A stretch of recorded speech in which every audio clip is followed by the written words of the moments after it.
Rikorina, cerita dongeng yang menyenangkan. Assalamualaikum, kembali lagi di channel Rikorina. Apa kabar semuanya? Sehat-sehat semuanya dan mendapatkan rezeki yang berlimpah. Amin amin ya robbal alamin. Kali ini aku akan membawakan cerita hadiah bagi tebakan jitu.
Tuhan kita, tanya Baginda.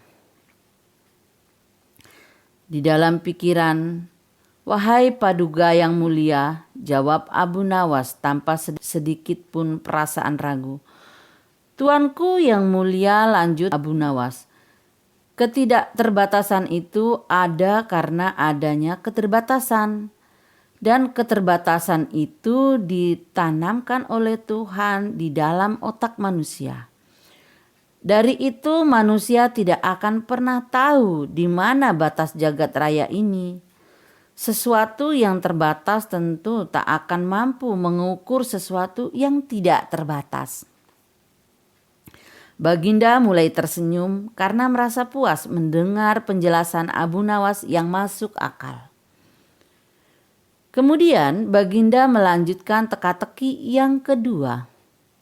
Wahai Abu Nawas, manakah yang lebih banyak jumlahnya, bintang-bintang di langit ataukah ikan-ikan di laut? Ikan-ikan di laut, jawab Abu Nawas dengan tangkas. Bagaimana kau bisa langsung memutuskan begitu? Apakah engkau pernah menghitung jumlah mereka? Tanya Baginda heran. Paduka yang mulia, bukankah kita semua tahu bahwa ikan-ikan itu setiap hari ditangkapi dalam jumlah besar? Namun begitu jumlah mereka tetap banyak seolah-olah tidak pernah berkurang karena saking banyaknya. Sementara bintang-bintang itu tidak pernah rontok. Jumlah mereka juga banyak, jawab Abu Nawas meyakinkan. Seketika itu rasa penasaran yang selama ini menghantui Baginda sirna tak berbekas. Baginda Raja Harun al-Rasyid memberi hadiah Abu Nawas dan istrinya uang yang cukup banyak. Selanjutnya, silakan saja.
selanjutnya, pintu akhirat.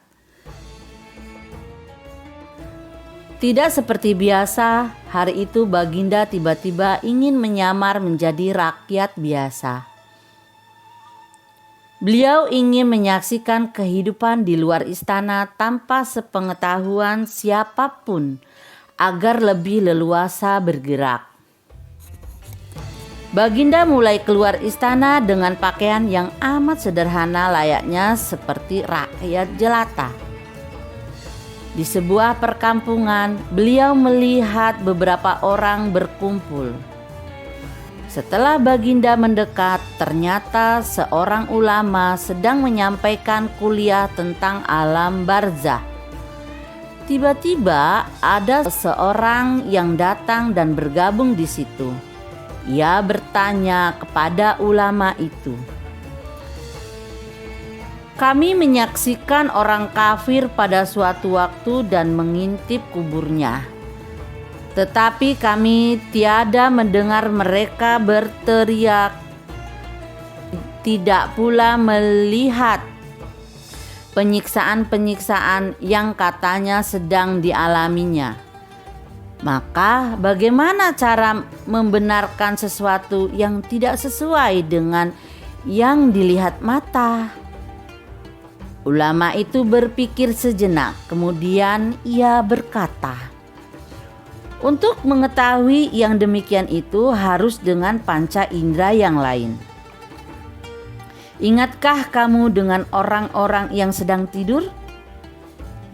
Dia kadangkala bermimpi dalam tidurnya digigit ular, diganggu dan sebagainya. Ia juga merasa sakit dan takut ketika itu, bahkan memekik dan keringat bercucuran pada keningnya. Ia merasakan hal semacam itu seperti ketika tidak tidur. Sedangkan engkau yang duduk di dekatnya menyaksikan keadaannya seolah-olah tidak ada apa-apa. Padahal apa yang dilihat serta dialaminya adalah dikelilingi ular-ular.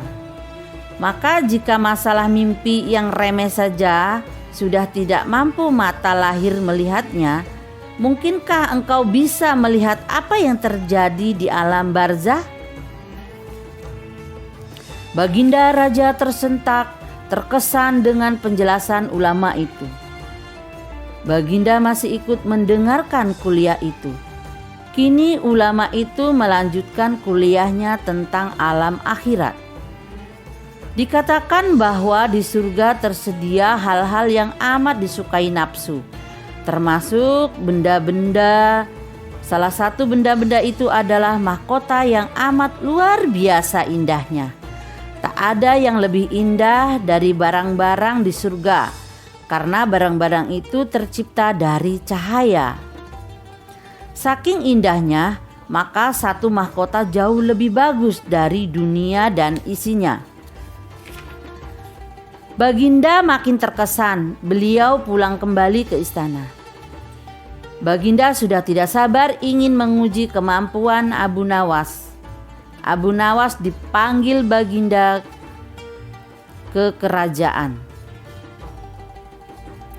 "Aku menginginkan engkau sekarang juga berangkat ke surga. Kemudian bawakan aku sebuah mahkota surga yang katanya tercipta dari cahaya itu.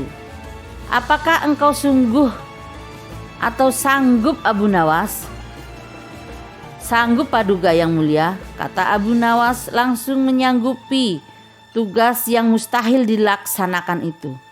Tetapi Baginda harus menyanggupi pula satu syarat yang akan hamba ajukan.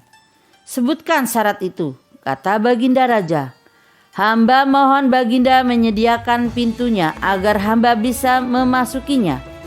"Pintu apa?" tanya Baginda belum mengerti. "Pintu alam akhirat," jawab Abu Nawas. "Apa itu?" tanya Baginda ingin tahu. "Kiamat, wahai Paduka yang mulia. Masing-masing alam mempunyai pintu. Pintu alam dunia adalah liang peranakan ibu. Pintu alam barzah adalah kematian. Dan pintu alam akhirat adalah kiamat. Surga berada di alam akhirat. Bila Baginda masih tetap menghendaki hamba mengembalikan sebuah mahkota di surga, maka dunia harus kiamat terlebih dahulu. Mendengar penjelasan Abu Nawas, Baginda Raja terdiam. Di sela-sela kebingungan Baginda Raja Harun al-Rasyid, Abu Nawas bertanya lagi, "Masihkah Baginda menginginkan mahkota dari surga?" Baginda Raja tidak menjawab. Beliau diam 1000 bahasa. Sejenak kemudian Abu Nawas mohon diri karena Abu Nawas sudah tahu jawabannya. Terima kasih sudah mendengarkan dan jangan lupa untuk mendengarkan kisah yang lainnya. Jangan lupa subscribe. Wassalamualaikum warahmatullahi wabarakatuh.